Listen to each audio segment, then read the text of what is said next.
안녕하세요. 반갑습니다. 저는 오늘 2021 사회 서비스 분야 사회적 경제 육성 지원 사업의 돌봄이 역량 강화 교육 그 분야로 오늘 해야 될 그런 교육 내용은 취약 아동 돌봄의 필요성, 그리고 또 아동 돌봄의 역할, 그리고 아동을 어떻게 생활 지도할 것인가, 이 부분에 대해서 2시간 동안 진행을 하도록 하겠습니다. 방금 저는 광신대학교 통합예술심리치료학과 김밀양입니다. 이렇게 만나 뵙게 돼서 다시 한번 반갑습니다. 네. 이제 앞에 있어서 좀 불편하긴 한데 저는 이제 신경 쓰지 않고 그냥 궁금한 것들 서로 이야기 나누는 식으로 그렇게 이제 진행을 하려고 합니다. 저는 여기 통합예술심리치료학과로 되어 있죠. 저는 전공은 가족상담입니다. 그래서 한 30년 가족상담을 하고 있고요. 또 부부상담, 가족상담, 또 이혼전후 상담 관련해서 이제 법원과 연결을 해서도 이제 상담을 하다 보니 상담과 관련해서 가장 먼저 이제 상담이 들어올 때는 누구 때문에 상담을 하게 될까요? 네. 네네. 저기 멀리서 소리가 들렸어요. 아이들 때문에, 자녀들 때문에 먼저 이제 상담이 연결이 되고요. 또 이제 상담이 연결돼서 들어가 보면 거기 안에 이 아이 돌봄 어떤 서비스를 이용하는 이용자 가정에 제가 이제 들어가서 또 상담도 하게 되고, 그러다 보면 이제 이 아이 돌봄과 관련된 그런 어떤 상담은 아닌데 이 부모님들이 서비스에 대한 어떤 만족도라거나 아니면 필요한 이유 이런 것들을 굉장히 많이 이야기를 하세요. 이래서 은연중에 이제 그 이용자 가정의 어떤 상황도 알게 되고, 또 서비스를 제공하는 그런 돌봄 선생님들의 어떤 애로사항, 그리고 또 힘든 것들 이런 것들을 이제 듣게 되고 이러는 것 같아요. 그래서 어찌됐던 계속 사실은 아이 돌봄 사업이 있잖아요. 여가부에서 하는 그 사업하고 지금 여기 사업하고는 좀 더 다른 사업이, 여기 여가부인데 여기는 아까 우리 선생님께서 보건복지부라고 이야기를 하셔서 아마도 보건복지부면 우리 굉장히 어찌됐든 사회적으로 어려운 우리 아동들 대상으로 해서 초등학교 때 들어가서 돌봄 공백이 있는 그런 어떤 상황일 때 우리 선생님들께서 우리 아이들을 돌보고 함께 이제 여러 가지 어떤 역할들을 해주시는 그런 어떤 서비스다, 이렇게 이제 이해가 돼요. 그리고 지금은 시범 사업이라고 이제 이야기를 하셨는데 지금 현재 여가부에서 하고 있는 아이돌봄이 사업도 2006년에 시범 사업을 했거든요. 근데 2007년에 이제 시행이 돼서 그러면 지금까지 얼마나 됐어요? 벌써 지금 10년이 넘고 15년이 넘고 이렇게 되잖아요. 그러니까 이 사업처럼 제가 볼 때 여기 시범 사업이지만 반드시 필요한 사업이라고 저도 생각이 되고, 또 제가 이제 여러 이제 자료도 찾아보고 이러면서 굉장히 필요하고, 이 부분에 있어서 보건복지부 또는 이제 여가부 다 서로가 각각의 그런 역할들을 하고 있으면 우리 아동들에게 굉장히 도움이 되겠다, 이런 어떤 생각도 들고요. 그러기 위해서는 처음에 아이돌봄 사업에 있어서도 굉장히 계속 제기됐던 게 어떤 거였냐면 필요성은 굉장한데, 저도 당장 지금 한 25년 전, 그러니까 첫째가 지금 아들만 둘인데 첫째가 25살, 그리고 둘째가 23살 이러거든요. 그럴 때 이제 제가 20년, 30년 전에 이제 서울에서 이제 박사과정을 할 때, 그때 한국여성정책연구원에서 이제 연구를 하시면서 그 교수님이 오셔서 이제 이렇게 어떤 이제 강의를 하시는데, 그때 당시에 제가 아이도 있고 이런 상황에서 공부를 했거든요. 그때 제일 필요한 거는 사실은 이렇게 아이돌봄 서비스, 그리고 또 아이돌봄 서비스 플러스 또 초등학교에 들어가게 될 때, 저는 계속 지금 공부를 하고 또 일을 하고 있는 그런 상황이었을 때 초등학교 들어갈 때 여기 이 일을 그만둬야 되겠다, 이렇게 계속 병행을 하다가는 나도 힘들고 우리 아이들도 힘들겠다. 그런 어떤 생각이 들어서 너무나 심각하게 막 고민을 했어요. 그런데 그 이제 한국여성정책연구원에 계시는 교수님이 하시는 이야기가 그만두지 말고 계속 해야 돼. 왜냐하면 나중에 자녀들은 초등학교 고학년만 되면 어때요? 초등학교 고학년만 되면 우리 자녀들이 이제 비교를 한다는 거예요. 초등학교 안에서 일하는 어머니 그리고 일하지 않는 어머니 이렇게. 근데 일하지 않은 어머니들한테 이 자녀들이 와가지고 뭐라고 푸시를 할까요? 엄마는 일 없어요? 이렇게 나갈 곳이 없나요? 엄마는 공부했잖아. 이렇게 이야기를 한다는 거예요. 그러면서 그냥 한 3년, 5년 이렇게 쭉 조금 더 힘들겠지만 계속 일을 하면 어떻겠냐 이렇게 이제 이야기를 해서 그때 조금 많이 흔들린 그런 상황이어서 저도 많이 상담도 하고 이러면서 이제 그 시기를 지나고 이제 이렇게 보니까 어릴 때는 어릴 때대로 또 가장 이제 그 공교육에 들어가는 그런 어떤 초등학교 시기에 들어가는 그런 상황일 때 사실은 1학년 딱 들어가면 저도 그렇게 1학년이 빨리 끝나는 줄 몰랐어요. 어린이집 유치원하고 거의 비슷할 줄 알았어요. 그런데 세상에 11시 반, 뭐 10시 또 3월달, 4월달 그때 당시에 저희 20년, 30년 전에는 급식도 없었잖아요. 그럴 때는 그냥 밥도 안 먹여서 보내니까 이제 언제부터 일을 시작해야 돼요?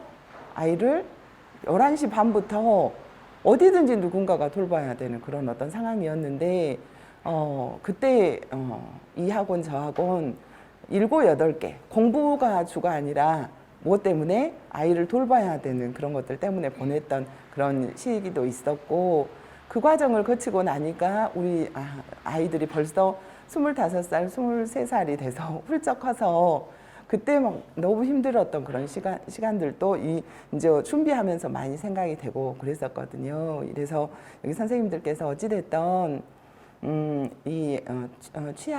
취약이 되어 있는 저학년 초등학교 아이들 대상으로 해서 이제 이런 돌봄 서비스를 제공하는 것 이런 부분들은 지금 현재 어떤 상황에서도 거의 어떤 맞벌이 가정인 경우에는 그 어떤 돌봄에 대한 어려움은 현재 진행형이다.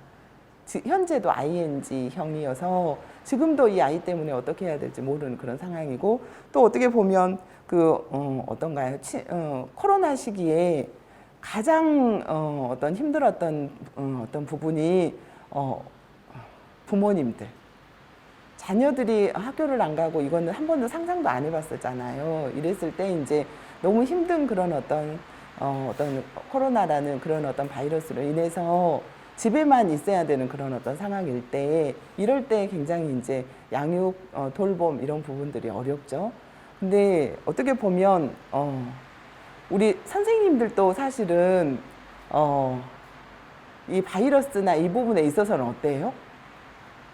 아이들한테 가는 것 자체도 사실은 안 가고 싶으실 것 같아요. 사실은 그러죠. 그러니까 저도 이제 그 메르스 있을 때 사스 있었고 메르스 있을 때 메르스로 인해서 한 가정이 이렇게 다 지금 힘든 그런 상황일 때 누구를 파견을 했냐면 아이돌봄 선생님들을 파견을 해야 된다. 가족 지원을 해야 된다 이랬었거든요. 저도 이제 그 기관에 근무하고 이랬을 때 그때 이제 선생님들이 그러시더라고요. 이 힘든 시기 때 우리들이 파견이 되면 우리의 어떤 그 안전은 누가 지키냐, 우리 가정은 어떻게 할 것이냐 이런 어떤 어려움도 있었거든요. 이래서 이제 그래도 우리 사회에서 좀 더 대처하는 것이 지금 현재 이런 영유아 아동 대상으로 또 청소년들 대상으로 지금 어떤 교육을 지원하고 돌봄을 지원하고 있는 그런 어떤 서비스 지원하고 있는 그런 어떤 선생님들 대상으로 해서 어떻게 하고 있어요? 이 여름방학 때 여기 선생님들 백신 다 맞으셨나요? 맞으신 분? 네, 1차 맞으셨죠. 네. 연령이 되어서 맞으셨나요? 아니면 내가 신청을 하셨나요? 연령이 돼서 맞으신 거죠. 근데 지금 학교에, 저도 이제 학교에 가끔씩 심리 검사나 이제 학생들 모니터링, 사례 관리 회의차 이제 가게 되면 이제 한 번씩 가게 되니까 저한테 연락이 왔어요. 또 그리고 저는 이제 아동보호 전문기관에서 그 전문 수석 이제 상담을 하고 상담 관련된 이제 슈퍼비전도 하고 있어서 그쪽에 이제 가면 어떤가요? 아동들이 있고 이러죠.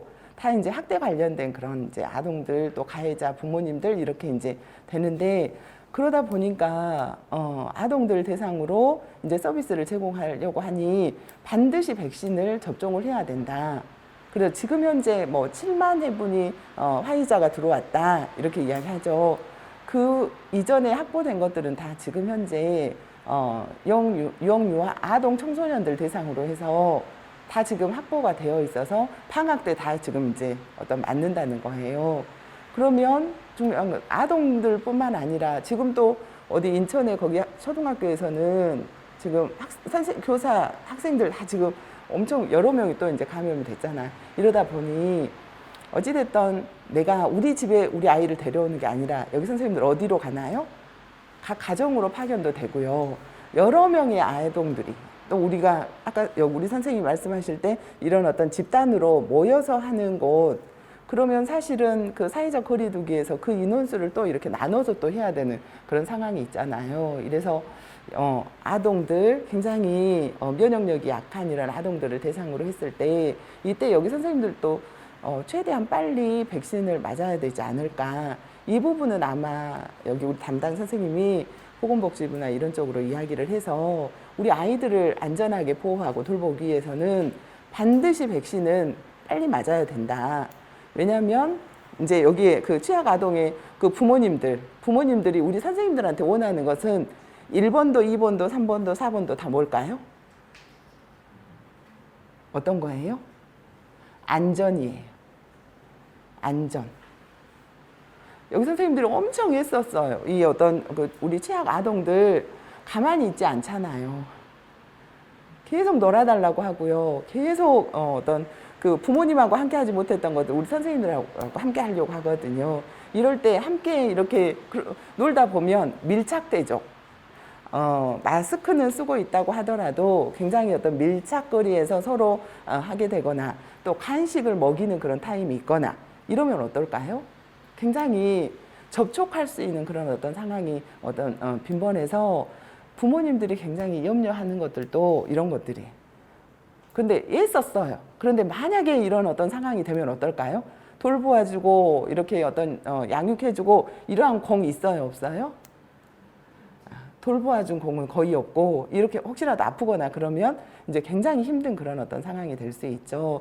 이렇게 이제 사회가 계속 가정하고 밀접하게 연결이 되어 있기 때문에 이런 서비스 자체도 이 가정에서 꼭 필요한 그런 지금 서비스다 이런 생각도 들고요. 그래서 그렇다고 치면 이 사회의 변화 또 이런 그런 의료의 상황 또 현재 코로나 상황 이런 것들을 잘 고려를 해서 이 돌봄과 관련된 이런 부분들도 이제 생각을 해보시는 것이 필요하다 이런 생각이 들고요. 그래서 여기 앞에 보면 워킹맘이면 맞벌이 부모죠.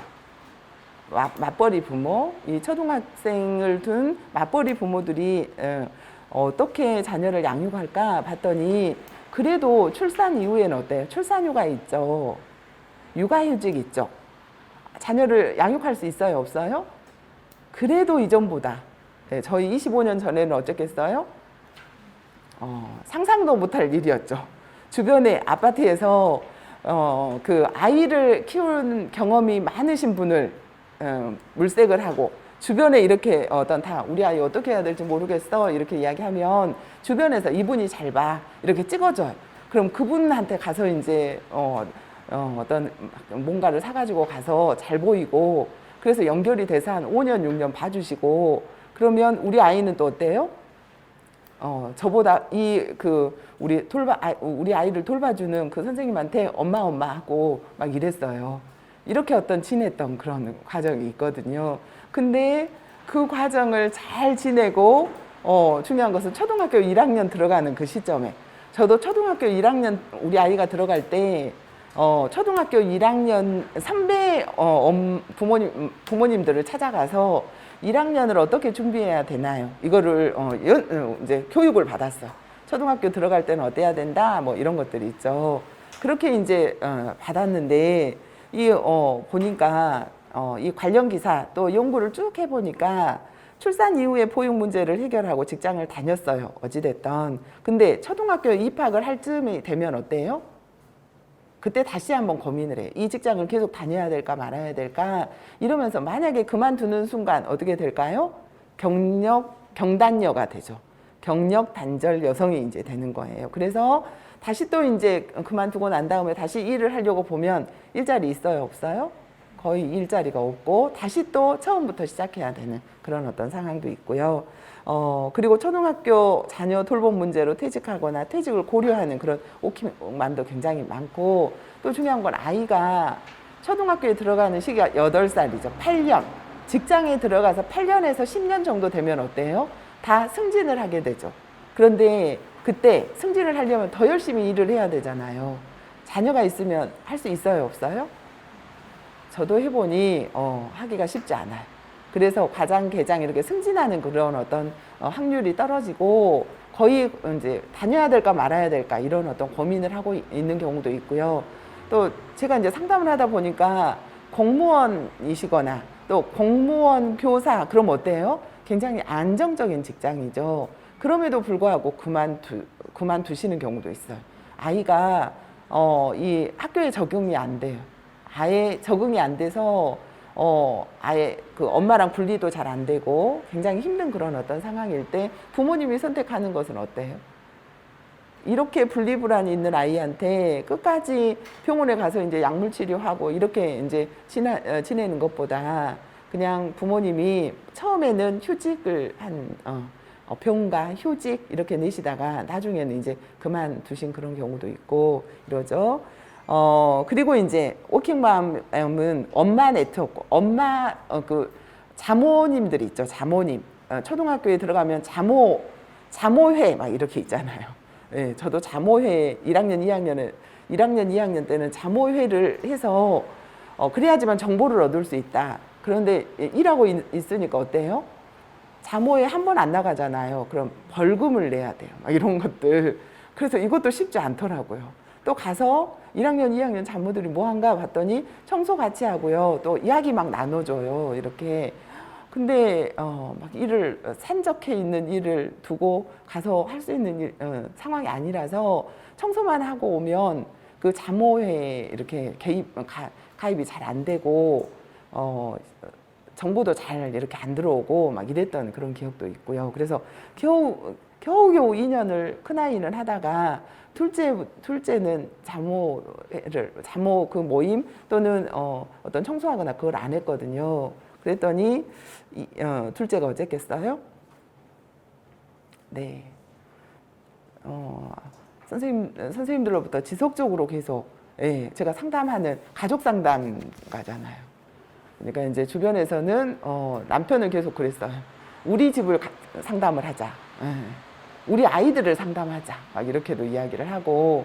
근데 부모가 자녀를 상담하게 내가 내 자녀를 상담할 수는 없으니까 우리 아이들은 또 다른 분이 상담을 해주시기도 하고 이 과정을 어떻게 잘 헤쳐나갈까 이제 이야기도 하고.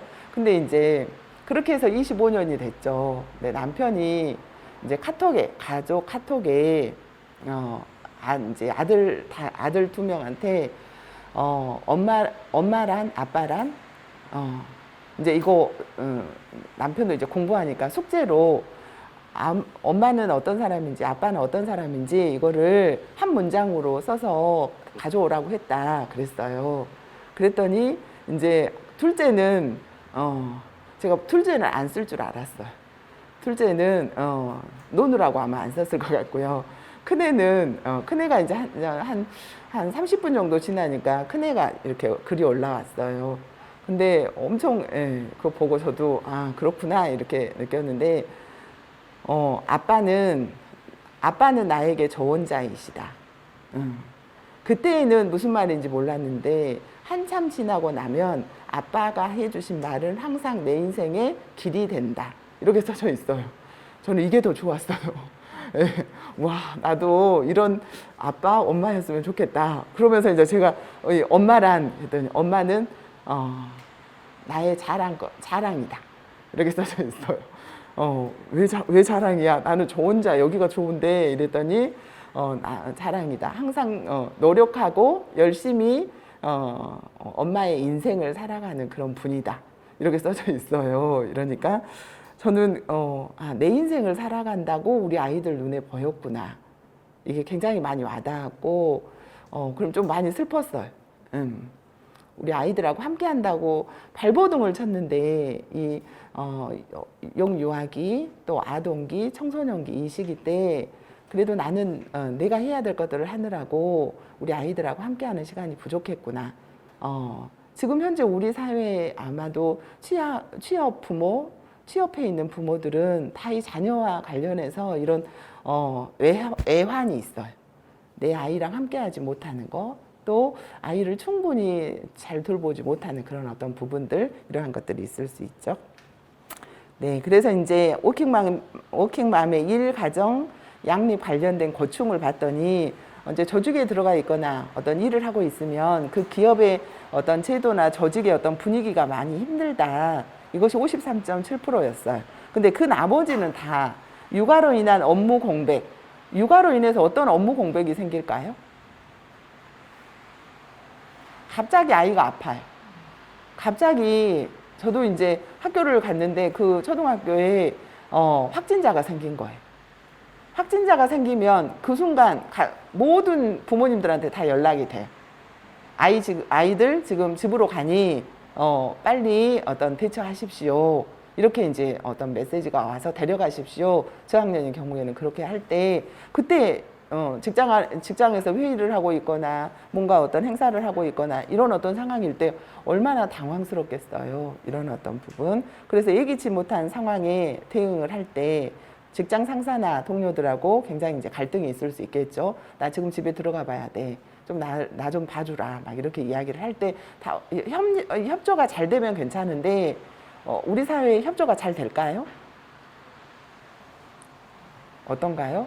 네 일 해놓고 가. 그 일 누가 한대요? 이렇게 이야기해요. 그러면 누가 해야 돼요? 너무 속상하니까 그 일 그냥 하고 가려고 그냥 아이 옆집에 잠깐 있도록 한다거나 이럴 수 있죠. 또 자녀 학교와 관련된 사람, 교사, 또 친구 부모님과의 어떤 어려움, 남편과의 갈등, 자녀와 관련해서 내가 지금 늦으니까 남편이 와서 좀 봐줬으면 좋겠다. 이러는데 이 부분이 협조가 안 돼요. 그럼 또 갈등이 생길 수 있죠. 친정 어머니, 시어머니, 육아를 도와주는 사람. 육아를 도와주는 사람이 누구예요? 육아 또는 돌봄 공백을 해주는 우리 선생님들하고 또 갈등이 있는 그런 어떤 경우도 있고 잘 지내면 참 좋은데 이제 이런 어떤 어려움이 있을 때 이런 부분도 있다는 거죠. 자녀 양육과 관련된 어려움들이 50% 거의 그래서 일하고 가정은 일, 가정, 양립 이걸 뭐라고 해요? 워라밸이라고 하죠. 요즘에는 워크 그리고 라이프하고 밸런스를 맞추는 워라밸이 잘 이렇게 되는 이런 상황이어야 되는데 이것이 쉽지 않는 상황이죠.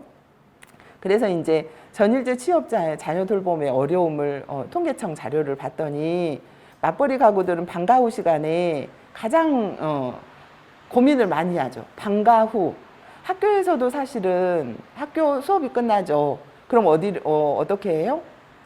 방과 후 교실이 있어요. 방과 후 교실도 계속 아이들 공부만 할 수는 없잖아요. 근데 거기에서 뭐 발레도 배우고 악기도 배우고 방과 후 때 컴퓨터도 배우고 그래. 그것도 다 초등학교에는 몇 분으로 되어 있어요? 한 시간이? 40분. 40분 동안 배우고 다시 정리하고 이러니까 이거를 뭐 5, 6개 할 수가 없잖아요. 그러니까 한 개, 2개, 3개 요 정도 해요. 그리고 난 다음에도 시간이 남아. 그럼 어떻게 해야 돼요?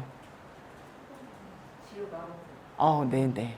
네. 이제 먼저는 돌봄 교실에 있다가 그것도 돌봄 교실도 아무나 이용 못 해요. 그러죠? 그 어떤 조건이 있어야 돼요. 그럼 돌봄 교실에 있다가 그 다음에 어디로 갈까요? 이제 지역아동센터로 가요. 지역아동센터에서 간식을 먹고 숙제를 돌봐주고 그리고 난 다음에 이제 저녁까지 먹고 어디로 가요? 이제 부모님이 와 계신 그 이제 집을 향해서 가. 그러면 1시, 2시에 끝나면 저녁 7시 반까지 몇 시간이에요? 엄청나게 많은 그 시간 동안을 집에 오지 않은 대신에 어디에서 돌아요? 계속 어떤 집 외에 어떤 공교육 기관에가 있거나 아니면 이런 돌봄 관련된 곳이 있거나 그럼 여기 선생님들은 어디로 이제 들어가시나요? 이 방과 후에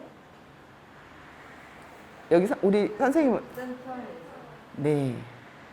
그 센터에서 아이들 모여서 이건 어떻게 보면 지역아동센터랑 비슷한 개념이죠. 그러죠. 근데 또 지역아동센터는 수가 많잖아요. 근데 아마 여기는 이게 정해져 있나요? 인원수가? 몇 명? 20명? 그런데 이제 20명인데 선생님들이 조금 이렇게 좀 몇 명 정도 들어가시나요? 아, 2분. 20명이면 10명씩. 예. 이렇게 안 모여 또. 예. 네. 그러죠. 20명이 다 신청을 해놓고 시간이 될 때 와가지고 이용하고 또 학원도 가고 또 이제 어디 초등학교 때는 또 다른 행사나 이런 것들도 많이 부모님들하고 하고 하니까 이렇게 모여서 하는 그런 서비스도 있고 또 제가 집으로 가는 아이 혼자 있는 그 시간에 집으로 가서 이제 그 시간을 이제 좀 우리 아이랑 함께 해주는 그런 어떤 부분들 이런 것들이 이제 필요하죠. 근데 이렇게 방과 후 시간을 어찌됐든 우리 아이들이 잘 보내는지 그렇지 않은지를 부모님들은 알고 싶을까요? 안 알고 싶을까요? 엄청 알고 싶어해. 그래서 이제 집집마다 뭐가 있어요? 네, 어떻게 하셨어요? 네, CCTV가 설치되어 있으면 반드시 고지를 해야 돼. 그 CCTV에 설치되어 있는 것이다 이렇게. 그리고 기관에도 알려주시나요? 우리 집 CCTV에 설치되어 있습니다. 안 해주세요? 네네.